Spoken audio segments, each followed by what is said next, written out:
तो जब हमें किसी एवेंजर के पावर लेवल को रैंक करना होता है तब हम सिर्फ उसकी एबिलिटीज को देखकर उन्हें रैंक कर सकते हैं, जैसे हॉका है street level, iron man city level और थोर है प्लैनेटरी लेवल पर। लेकिन जब बात आती है म्यूटेंट्स की तो यहाँ सीन कम्प्लीटली डिफरेंट हो जाता है। म्यूटेंट्स को 6 कैटेगरी में डिवाइड किया जाता है और आज हम इन्हीं लेवल्स की बात करने वाला है। तो म्यूटेंट्स में सबसे पहले आते हैं एप्सिलॉन लेवल। ये सबसे लो टियर म्यूटेंट्स होते हैं जो काफी कमजोर होते हैं, जिसकी वजह से फाइट नहीं कर सकते और साथ में इनकी एबिलिटीज यूजलेस होती है।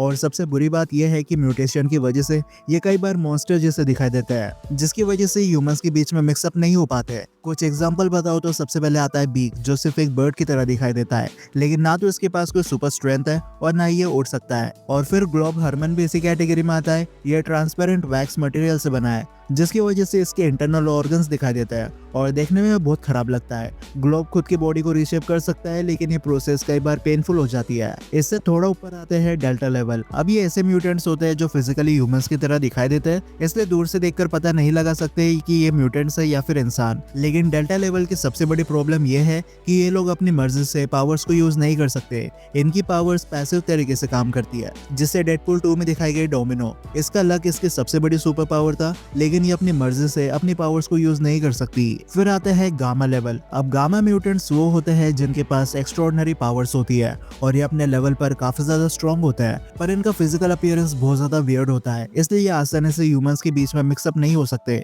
जैसे बीस्ट, जो नॉर्मली एक ब्लू यति जैसा दिखाई देता है और ह्यूमन फॉर्म में रहने के लिए इसे वैक्सीन लेनी होती है। और सेकंड है नाइट क्रॉलर, जो टेलीपोर्ट हो सकता है पर इसके लुक्स भी ब्लू डेविल टाइप दिखाई देते हैं, इसलिए ह्यूमन के बीच में ये भी खुल के नहीं जी सकता।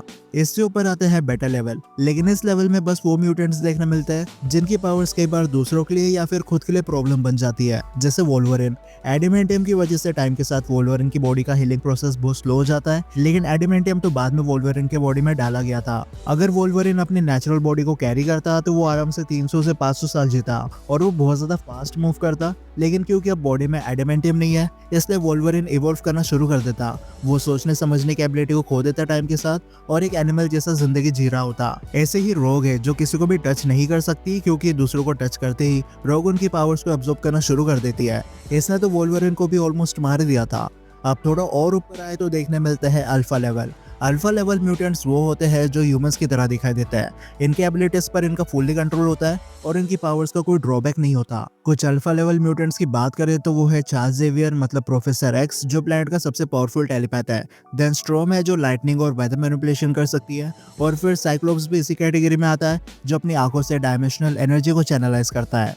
और अब सबसे टॉप पर आते हैं ओमेगा लेवल। ये म्यूटेंट सबसे पावरफुल होते हैं, इतने पावरफुल कि ये चाहे तो पूरे प्लैनेट को ही बर्बाद कर सकते हैं। इन म्यूटेंट्स की ना तो कोई खास वीकनेस होती है और ना ही इनकी पावर्स की कोई लिमिट। जैसे स्ट्रोम, ये चाहे तो प्लैनेटरी लेवल पर हरिकेन्स और लाइटनिंग को समन कर सकती है। और स्ट्रोम अकेले ऐसी म्यूटेंट है जो ओमेगा और अल्फा दोनों कैटेगरी में रैंक करती है। फिर जीन ग्रे है, जो बिना फिनिक्स फोर्स के भी प्लैनेटरी लेवल पर टेलीपैथिक अटैक कर सकती है और अकेले एपोकलिप्स जैसे गॉड्स को मार देती है। और मैग्नेटो भी ओमेगा लेवल पर ही आता है। अपने फुल पोटेंशियल पर मैग्नेटो आराम से प्लैनेट को शेक करके ह्यूमैनिटी को खत्म कर सकता है। और इसी के साथ ये म्यूटेंट क्लासिफिकेशन खत्म हो जाती है। अब आपका फेवरेट म्यूटेंट कौन है, मुझे कमेंट सेक्शन में जरूर बताना। पर्सनली मैग्नेटो मेरा सबसे फेवरेट कैरेक्टर है एक्समेन यूनिवर्स में।